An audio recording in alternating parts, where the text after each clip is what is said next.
ఇక 19వ అధ్యాయము 1వ వచనం నుండి ధ్యానిద్దాము. యెహోవా మోషే అహరోనులతో ఇలా సెలవిచ్చారు. యెహోవా ఆజ్ఞాపించింది ఏమిటంటే, ధర్మశాస్త్ర విధి ఏమిటనగా, ఇశ్రాయేలీయులు కళంకము లేనిదియు మచ్చలేనిదియు ఎప్పుడునూ కాడిమోయనిదియునైన ఎర్రని పెయ్యను నీ యొద్దకు తీసుకొని రావాలనని వారితో చెప్పుము. మీరు యాజకుడైన ఎలియాజరుకు దానిని అప్పగించాలి. చూడండి, ఎర్రని పెయ్య ఇశ్రాయేలీయులు తీసుకొని రావాలి బలి అర్పణ కొరకు. దానిని అహరోను కుమారుడు అయిన ఎలియాజరుకు హ్యాండ్ ఓవర్ చేయాలి, అప్పగించాలి. అప్పుడు అతడు దానిని బలి చేయుట కొరకు ఏ విధంగా దానిని దేవుని నిమిత్తము పాలెము వెలుపట సాధారణంగా బలులు ప్రత్యక్ష గుడారంలో జరుగుతాయి, ఆవరణలో. అయితే ఈ బలి ప్రత్యేకంగా పాలెము వెలుపట జరగవలసినటువంటిది, అక్కడనే దహించబడాలి. దానిని వధించినవాడు, దహించినవాడు, దాని బూడిదనెత్తినవాడు వారు స్నానం చేసి పరిశుద్ధులు కావాలి. అదే రాస్తున్నాడు. యాజకుడైనటువంటి ఎలియాజరుకు దానిని అప్పగించాలి.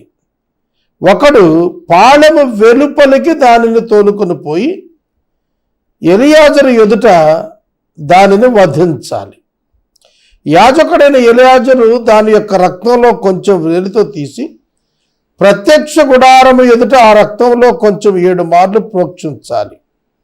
అతని కనుల ఎదుట ఒకడు ఆ పెయ్యను దహించాలి. వీళ్ళు యాజకుల్లోని వారే. వధించువాడు యాజకుడే, దహించువాడు యాజకుడే, బూడిద తీసేవాడు యాజకుడే. ఒకడు పెయ్యను దహించాలి, దాని చర్మము, మాంసము, రక్తము, పేడయు దహించాలి. మరియు యాజకుడు దేవదారు కర్రను, హిస్సోపు రక్త వర్ణపు నూలును తీసుకొని ఆ పెయ్యను కాల్చుచున్న అగ్నిలో వాటిని వేయాలి. చూడండి, ఇదంతా సింబాలికల్గా కనిపిస్తోంది. హిస్సోపు, రక్తవర్ణపు నూలు, ఈ 2 పాపక్షమాపణను సూచించేటువంటి వస్తువులు. పాపాన్ని కడగమని దావీదు మాట్లాడుతూ హిస్సోపుతో నన్ను కడగ అంటాడు. కనుక దహించబడుతున్న బలి పశువు యొక్క అగ్నికీలలలో పాపము దహించబడుతుందనే అర్థం వచ్చేటట్లుగా దీనిని చెప్పాడు. దహించిన తరువాత యాజకుడు తన బట్టలు ఉతుక్కోవాలి, నీళ్లతో శిరస్సు మొదలుకొని స్నానము చేయాలి. పాలెములో ప్రవేశించి వాడు సాయంకాలం వరకు అపవిత్రుడైపోతాడు. ఆ తర్వాత దానిని దహించిన వాడు కూడా నీళ్లతో తన బట్టలు ఉతుక్కొని తలస్నానం చేసి సాయంకాలం వరకు అపవిత్రుడవుతాడు. మరియు పవిత్రుడైన మరొకడు, అతడు యాజకుడే. 9వ వచనంలో చూడండి, 3వ వాడు పెయ్య యొక్క భస్మము పోగు చేసి పాలెము వెలుపట పవిత్ర స్థలంలో ఉంచాలి. పాప పరిహారార్థ జలముగా ఇశ్రాయేలు సమాజం కొరకు దానిని భద్రం చేయాలి. అది పాప పరిహారార్థ బలి. ఆ పెయ్య యొక్క భస్మము పోగు చేయవాడు తన బట్టలు ఉతుక్కుని సాయంకాలం వరకు అపవిత్రుడై ఉంటాడు. ఇది ఇశ్రాయేలీయులకును వారిలో నివసించు పరిశుద్ధులకును నిత్యమైనటువంటి కట్టడ. ఇది ఇశ్రాయేలీయులకు నిత్యమైనటువంటి కట్టడ. ఈ ఎర్ర పెయ్య పాలెము వెలుపట ప్రజలందరి పాపక్షమాపణార్థం యాజకుని ఎదుట అది వధించబడాలి, దహించబడాలి, బూడిద తీసుకొనబడాలి, పరిశుద్ధ స్థలంలో ఉంచబడాలి. ఇదంతా క్రీస్తును సూచిస్తాం. యేసుక్రీస్తు యెరూషలేము అను పట్టణమునకు వెలుపట శిలువపై శ్రమ పొంది చనిపోయాడు. ఆయన తిరిగి పునరుద్ధానుడయ్యాడు. బూడిద చేయబడి తిరిగి ఎత్తబడుట పాత్రలో పునరుద్ధానాన్ని జ్ఞాపకం చేస్తుంది. అది పవిత్ర స్థలాన ఉంచబడుట తండ్రి యొక్క కుడిపార్శ్వాన్న ఆశీనుడైన స్థానాన్ని జ్ఞాపకం చేస్తుంది. ఈ విధంగా క్రీస్తు యొక్క శిలువ మరణ పునరుద్ధానాలు, ఆరోహణము, ఆయన ప్రస్తుత స్థానాన్ని ఇవన్నీ జ్ఞాపకం చేస్తున్నాయి. ఇక 11వ వచనం నుండి నరశవమును ముట్టినవాడు 7 దినములు అపవిత్రుడై ఉంటాడు. 3వ దినాన పాపశుద్ధి కొరకు జలము చేత శుద్ధి చేసుకుని పవిత్రుడవుతాడు. 3వ దినాన్ని శుద్ధి చేసుకున్నప్పుడు 7వ దినాన పవిత్రుడిగా ఎంచబడతాడు. 3వ దినాన పాప శుద్ధి చేసుకుంటాడు. 7వ దినాన పవిత్రుడవుతాడు. 3వ దినాన పాపశుద్ధి చేసుకుని అయితే వాడు 3వ దినమున పాపశుద్ధి చేసుకున్న ఎడల 7వ దినమున పవిత్రుడు కాడు. చూడండి, నరశవమును ముట్టిన వాడు అట్లు పాపశుద్ధి చేసుకుని ఎడల వాడు యెహోవా మందిరమును అపవిత్రపరచువాడవుతాడు.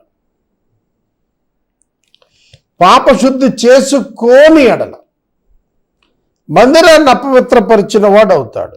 ఆ మనుషుని ఇశ్రాయేలీయుల నుండి కొట్టివేయాలంటే చంపివేయమన్నాడు. పాప పరిహారార్థ జలం వారి మీద ప్రోక్షింపబడలేదు కనుక వాడు అపవిత్రుడిగానే ఉంటాడు. అపవిత్రుడిగానే వాడు ఉండిపోతాడు. గుడారములో ఒకడు చనిపోతే ఆ గుడారాన్ని గుర్చిన విధి ఇదే అంటాడు. ఇప్పటికీ కూడా హైందవ సోదరులు మరణ సమయంలో ఆ వ్యక్తిని ఇంటి బయట పెడతారు. ఇంటిలో ఉంచితే అపవిత్రమవుతుంది గృహం అని. ఇంటి వెలుపటకు చివరి క్షణాల్లో ఉన్న వారిని గడ్డి వేసి పడుకోబెడతారు. ఆ ఆచారం చాలా చోట్ల ఇప్పటికీ జరుగుతోంది. ఇది ఇక్కడ నుండి వచ్చినటువంటి ఆచారమే. గుడారంలో చస్తే దాన్ని గుర్చిన విధి. ఆ గుడారములో ప్రవేశించే ప్రతివాడు మరియు గుడారములో ఉన్నది 7 దినాలు అపవిత్రం అయిపోతాయి అని అంటారు. అందుకే వెలుపట పెడతారు చనిపోయే ముందు. 15వ వచనం, మూత వేయబడక తెరిచి ఉన్న ప్రతి పాత్ర కూడా అపవిత్రం అయిపోతుంది. బయట పొలములో ఖడ్గముతో నరకబడిన వానినైనను, శవాన్నైనను, మనుషుని ఎముకనైనను, సమాధినైనను ముట్టేవాడు 7 దినాలు అపవిత్రుడై ఉంటాడు. ఇది పాత నిబంధన గ్రంథములో యూదులకు ఇచ్చినటువంటి ప్రత్యేక ఆజ్ఞలు. ఎందుకంటే ఆరోగ్యపరమైనటువంటి సూత్రాలకు లింకప్ అయినటువంటి విషయాలు ఇవి. అంటురోగము అంటకొండునట్లుగా. ఎందుకంటే శవాన్ని ముట్టడం, సమాధిని ముట్టడం ఇప్పటికీ కూడా చూడండి, సమాధి తోట నుండి వచ్చేటప్పుడు అక్కడ కాళ్ళు చేతులు కడుక్కుంటారు, మళ్ళీ ఇంటికి వచ్చినాక స్నానం కూడా చేస్తారు. హిందువులైతే అదే స్థలంలో స్నానాన్ని చేసి వెలుపటికి వచ్చేస్తారు. దానివలన ఏమిటంటే బ్యాక్టీరియా ప్రాబ్లం లేకుండా వాళ్ళు గృహానికి క్షేమంగా చేరటం, ఇంటికి వచ్చిన తర్వాత ఆ బ్యాక్టీరియా యొక్క ప్రభావం వల్ల ఇంటిలోని వారికి రోగాలు రాకుండాట. ఎందుకంటే బరియల్ గ్రౌండ్స్లో, ఫ్యూనరల్ హౌస్ ఏరియాస్లో ఈ దహనం చేసే స్థలాల్లో ఉండేటువంటి వ్యర్థత మనుషులకు అంటి సోకి వారి ఆరోగ్యాలు, వారి వలన ఇతర ఆరోగ్యాలు పాడు కాకుండా ఇవన్నీ కూడా ఏర్పరచబడ్డాయి. 3వ దినమున 7వ దినమున పవిత్రుడు అపవిత్రుని మీద దాన్ని ప్రోక్షించాలి. 7వ దినమునాడు పాపశుద్ధి చేసుకుని తన బట్టలు దుక్కొని నీళ్లతో స్నానం చేసి సాయంకాలమున పవిత్రుడవుతాడు. ఇప్పటికీ కూడా కొన్ని కులాల వారు ఇటువంటివి ఆచరిస్తూనే ఉన్నారు. 3వ నాడు స్నానం, 7వ నాడు స్నానం, అలాగే పారుతున్నటువంటి నీళ్లలో స్నానం. ఇవన్నీ కూడా ఓల్డ్ టెస్టిమెంట్లో యూదులకు ఇచ్చినటువంటివే. మ్యాక్సిమం ఆచారాలు ఇప్పటికీ హైందవ్యంలో కొనసాగుతున్నవి కనబడతాయి. అపవిత్రుడు పరిశుద్ధపరుచుకున్న తర్వాత అపవిత్రుడు పాపశుద్ధి చేసుకొనని ఎడల అట్టి మనుషుడు సమాజంలో నుండి కొట్టివేయబడతాడు. వాడు యెహోవా పవిత్ర స్థలాన్ని అపవిత్రపరిచాడు. పాప పరిహార జలము మీద వాని మీద ప్రోక్షింపబడలేదు, వాడు అపవిత్రుడే. వానికి నిత్యమైన కట్టడ ఏమిటంటే పాప పరిహార జలమును ప్రోక్షించువాడు తన బట్టలు ఉతుక్కోవాలి. పాప పరిహార జలమును ముట్టువాడు సాయంకాలం వరకు అపవిత్రుడై ఉంటాడు. అపవిత్రుడు ముట్టినది యావత్తు అపవిత్రమవుతుంది. దాని ముట్టు మనుషులందరూ సాయంకాలం వరకు అపవిత్రులై ఉంటారు.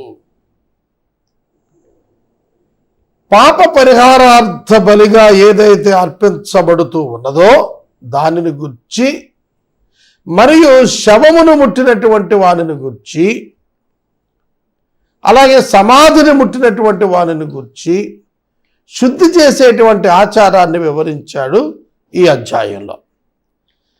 కనుక 7 దినములు అపవిత్రుడై ఉండటం అంటే ప్రజలతో కలవక దూరంగా ఉంటాడు. క్వారంటైన్ అనే పదం కరోనా వచ్చిన తరువాత మనందరికీ బాగా అర్థమైంది.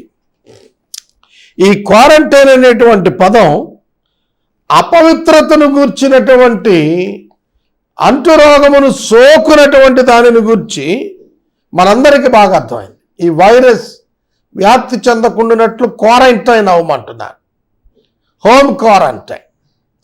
ఇప్పుడైతే సమాజంలో ఉన్నటువంటి వారు వెలుపటికి పంపించబడతారు. ఒకప్పుడు కరోనా ప్రారంభంలో హోమ్ క్వారంటైన్ నాట్ అలౌడ్. ఊరు వెలుపట ఉన్నటువంటి కళాశాలల్లో, హాస్టల్స్లో, ఎక్కడో హోటల్స్లో ఎక్కడో ఉంచేవారు. అంటే ప్రజలను కలవనీయటం లేదు. అది హెల్త్ పరమైన హెచ్చరికగా మనం దీనిని తీసుకోవాలి. ఎప్పుడూ కూడాను ఇప్పటికీ మనం హ్యాండ్ వాష్, శానిటైజేషన్ చేస్తున్నాము కదా. అప్పుడు కూడా చెప్పింది అదే. అన్ని పర్యాయాలు వారు శుద్ధి చేసుకోవాలి, తమను తాము నీటి చేత శుద్ధి చేసుకొనవలెను అనేది చాలా స్పష్టంగా మనకు వ్రాస్తున్నాడు. పారుతున్నటువంటి నీరు పోయాలి అన్నాడు. స్టాగ్నెటెడ్ వాటర్ కాదు, ఫ్లోయింగ్ వాటర్. ఎందుకంటే ఫ్లోయింగ్ వాటర్లో మలినాలు వెళ్ళిపోతుంటాయి, అక్కడ ఆగవిక. కాబట్టి ఫ్లోయింగ్ వాటర్లో దానిని శుద్ధి చేసుకోమన్నాడు. ఇదంతా కూడాను హెల్త్ పరమైనటువంటి ప్రత్యేకమైనటువంటి హెచ్చరికలు ఇవన్నీ కూడా.